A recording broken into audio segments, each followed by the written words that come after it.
আবার দেখেন বর্তমানে যে দুজন সমন্বয়ক আছেন যারা সবচেয়ে বেশি নেগেটিভ রোল প্লে করছে আমাদের এগেইনস্টে, তার মধ্যে হাসনাত বা সার্জিস। এখানে সার্জিস ও ছাত্রলীগ করতো সরাসরি, ওর বাবা কিন্তু একটা রানিং ওয়ার্ড আওয়ামী লীগের সভাপতি এবং উপজেলা আওয়ামী লীগের ভাইস প্রেসিডেন্ট। আপনি কিভাবে বলবেন তার বাবা আওয়ামী লীগ রাজনীতি করছে?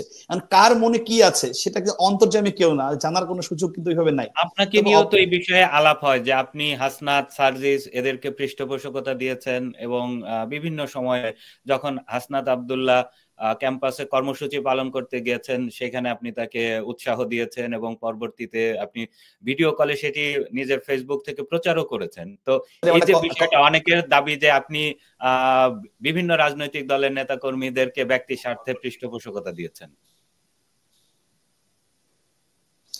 ধন্যবাদ। আমি যখন দায়িত্বে ছিলাম তখন 2019 সালে আমি দায়িত্ব শেষ করি সেপ্টেম্বরে। তো ওই সময় হাসনাত বা সার্জিস ওরা হচ্ছে সম্ভবত সেকেন্ড ইয়ারে উঠেছে আর কি, মানে ফার্স্ট ইয়ার শেষ করে সেকেন্ড ইয়ারে আসছে। তো এরকম একটা জুনিয়র ছেলেকে চেনার বা জানার কোনো সঙ্গত কারণও নেই আমাদের জায়গা থেকে। এবং এখানে শুধু হাসনাত সার্জিস না, আমি সার্জিসকে চিনতাম না কোনো, ওর সাথে আমি পরবর্তী এই রিসেন্ট সময় একটা সেলফি দেখেছি। ওকে আমি আসলে চিন্তা না, ওর বাড়ি যেতে পঞ্চগড়, ঢাকা বিশ্ববিদ্যালয়ের ছাত্রলীগ সাধারণ সম্পাদক ছিলেন তখন সাদ্দাম, ডাক্তার জিএস। তার এলাকার পাশে পাশে বাড়ি হওয়ার কারণে তার সাথে রাজনীতি করতো। এবং সাদ্দামেরও দোষ দিব না, কারণ সার্জিসের বাবা আওয়ামী লীগ পরিবার থেকে বা সরাসরি আওয়ামী লীগ করা লোক, তাকে সাইড দেওয়া এবং ও আপনার ডিবেট করতো, ভালো ডিবেটিং এর ইয়ে ছিল, 21শে হলের ডিবেট ক্লাবের সভাপতি ছিল, সুতরাং ওকে সুযোগ দেওয়াটা এটা খুব যৌক্তিক কারণে দিয়েছে। কিন্তু পরবর্তীতে যদি এক ধরনের বলবো যে বেইমানি করে ছাত্রলীগের সাথে। আর হাসনাতের কথা বলেন, হাসনাতকে আমি চিনতাম না। ওর যখন একটা আপনার জানেন ঢাকা বিশ্ববিদ্যালয় দীর্ঘদিন যাবত যে একটা প্রবলেম ছিল যে রেজিস্টার বিল্ডিং এর যে হয়রানিটা দীর্ঘসূত্রিতা হয়, সেটা নিয়ে অনেক দিন ধরে কথা হচ্ছিল। তো ও যখন এই ইস্যুটা নিয়ে আপনার আমরণ অনশনে বসে রেজিস্টার বিল্ডিং এর সামনে, তখন একজন সাধারণ শিক্ষার্থী হিসেবে আমি ওকে, যে ঢাকা বিশ্ববিদ্যালয়ের শিক্ষার্থী এইভাবে বসছে একটা যৌক্তিক দাবি নিয়ে, আমি সেই দাবির প্রতি সহমর্মিতা জানিয়ে সেখানে গিয়ে সংহত জানিয়েছে। আরো অনেকে জানিয়েছে, আমি জানিয়েছিলাম। যেহেতু ডাকসুর জিএস হিসেবে ঢাকা বিশ্বের শিক্ষার্থী আমাকে ভোট দিয়ে নির্বাচিত করেছে, তাদের কেউ একজন, যে কেউ, সে যে দলের বা মতের হোক, সে একজন যদি যৌক্তিক কথা বলে, দাবি জানায়, তার পাশে থাকা আমার দায়িত্ব। এবং এই জায়গাটা আমি একটু অ্যাড করতে চাই। দেখেন যে যখন আক্তার হোসেন, বর্তমান যে নাগরিক কমিটির সদস্য সচিব আক্তার, আমার ডিপার্টমেন্টের ছোট ভাই, তো ও যখন আপনার এসে আপনার আমি যখন ছাত্রলীগের সেক্রেটারি, তখন একটা প্রশ্ন ফাঁস নিয়ে বি ইউনিটের প্রশ্ন ফাঁস হয়ে গিয়েছিল ঢাকা বিশ্ববিদ্যালয়। সেই প্রশ্ন ফাঁস নিয়ে ও আন্দোলন, ও রাজু ভাস্কর্য, ও আমরণ অনুসারে বসছে একজন। তো তখন কিন্তু আমি প্রথম গিয়ে সংহত জানিয়েছিলাম যে যেহেতু তখন আক্তার কে বা পরিচয় কে আমি জানি না, দেখছি একটা শিক্ষার্থী একটা যৌক্তিক কথা বলেছে, একটা আন্দোলন করেছে, যেটা যেটা বঙ্গবন্ধুর আদর্শ, যে একজন হলেও সে যদি ন্যায্য কথা বলে, ন্যায্য পক্ষে থাকে, তার পক্ষে থাকো। তো আমি সবসময় সেই চেষ্টাটা করেছি। আমি কোনো ব্যক্তি দেখি নাই, দেখেছি তার কাজটা কি, তার উদ্দেশ্যটা কি। সে যখন বলেছে আমি বলেছি এটা হতো, এবং আমি বলার কারণে ওই সময় ওর পাশে বসেই আমি কিন্তু প্রক্টর স্যারকে ফোন দিয়েছিলাম যে স্যার এটাকে মানতে হবে, এটা যৌক্তিক, পরীক্ষা আবার হতে হবে। এবং আমাদের ছাত্রলীগ পরবর্তী সাদ্দামও সংহত জানিয়েছে, এবং আমার এবং সাদ্দামের চেষ্টায় কিন্তু ওই সময় ওই পরীক্ষাটা আবার হয়েছিল, দাবিটা মেনে নিয়েছিল। তো এরপরে আপনার দেখেন যে আরেকটা সমন্বয়ের সঙ্গে কাজ করেছে মহিউদ্দিন রহমানের একটা ছেলে। তো ও যখন আপনার এই যে রেলের দুর্নীতি নিয়ে কথা বললো, তখন তো ওর ব্যক্তি পরিচয় কি জানতাম না, ও একজন সাধারণ শিক্ষার্থী। আমি কিন্তু সেখানে গিয়ে এবং পরবর্তী ব্যারিস্টার সুমন ভাই জানেন, আমরা গিয়ে কিন্তু সংহত জানিয়েছি এবং পক্ষে দাঁড়িয়েছে যে 6 দিন বা 7 দিন একটা ছেলে দাঁড়িয়ে আছে।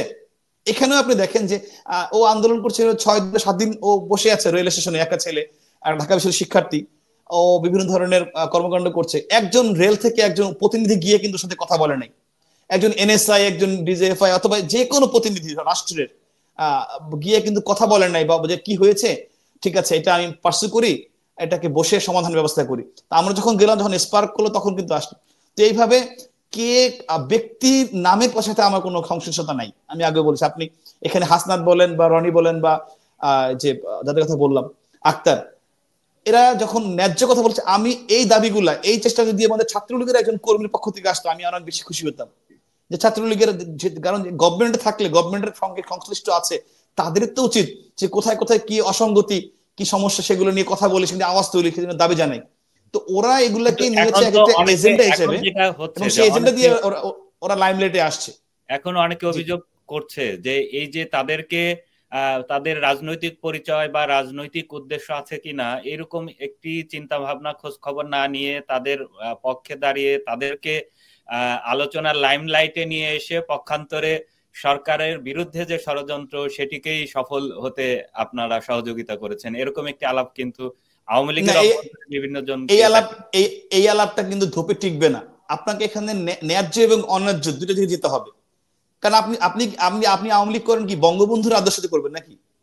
তো বঙ্গবন্ধুর আদর্শ আপনার কি শিখিয়েছে? আমাকে তো সেটা দেখতে হবে, আমাকে রুটটা, যে আপনি যদি শুরুতেই এরকম ভাবে এই ন্যায্য দাবিগুলো মেনে নিতেন তাহলে তো আজকে এই দিনটা আসতো না। আপনি তো দায়িত্বশীল জায়গা থেকে সেটি সরকার বা দলের উচ্চ পর্যায়ে জানাতে পারতেন। অবভিয়াসলি যখন এগুলো হয়েছে আমি তো এগুলো জানিয়েছি বলে তো সমাধান হয়েছে। আপনার কি মনে এই যে আপনার প্রশ্ন ফাঁস হলো, আমি ভিসি স্যারকে প্রফেসরকে জানালাম, আপনার যখন রেলের আন্দোলন হলো আমি ডিজি কে জানিয়েছি, মন্ত্রী মহোদয়কে জানিয়েছি, তারা বসতে সমাধানের জন্য চেষ্টা করেছে, কমিটি করেছে। তারপরে আপনার যখন এই যে হাসনাত বসলো তখন আমি আমাদের ভাইস চ্যান্সেলর স্যারকে জানিয়েছি, স্যার সঙ্গে সঙ্গে দাবি মেনে নিয়েছে। তো এগুলো তো আমরাই করেছি, এগুলো তো এমন না যে ওদের আন্দোলনের কারণে হয়েছে। এবং বরঞ্চ আপনি বলতে পারেন যে এই আন্দোলনগুলো যদি আমরা অ্যাড্রেস না করতাম, না যেতাম, আমি না যেতাম, এগুলো আরো বড় হতো, একজনের জায়গায় 10 জন আসতো, এবং এই যে কোটাটা হলো এরকম একটা স্পার্ক তখন হতে পারতো। সুতরাং আপনি বলতে পারেন যে আমি এই আন্দোলন থামিয়ে দিয়েছি, তখন গভর্নমেন্টকে আর বেগ পোহাতে হয়নি। আপনি যখন ওই যে বললাম নিরপেক্ষ আন্দোলন হলো, আমি শুরুতে থামিয়ে দিয়েছি বলে গভর্নমেন্টকে এই ব্রেকটা পেতে হয়নি। ইনফ্যাক্ট আপনি যখন আপনি জানেন যে আমাদের এই আন্দোলনের মাঝখানে আমাদের ধানমন্ডি পার্টি অফিসে রেপ হয়েছে, মার্ডার হয়েছে, এরকম গুজব ছড়িয়ে কিন্তু পুরো পার্টি অফিসটি অ্যাটাক করার জন্য মাত্র 50 গজ দূরে ছিল ওরা। যদি ওই দিন 18 সালে ওই দিন যদি ওরা পার্টি অফিসে অ্যাটাক করতো, ধানমন্ডি আমাদের দলীয় সভাপতি কার্যালয়ে অ্যাটাক করতো, তাহলে কিন্তু সঙ্গে সঙ্গে ওদের প্ল্যান ছিল, এটা শিবিরের প্ল্যান, একদম সঙ্গে সঙ্গে সারা বাংলাদেশে প্রত্যেকটা জেলা উপজেলায় পার্টি অফিসে অ্যাটাক হতো, যেহেতু ঢাকায় রাজধানীতে হয়েছে।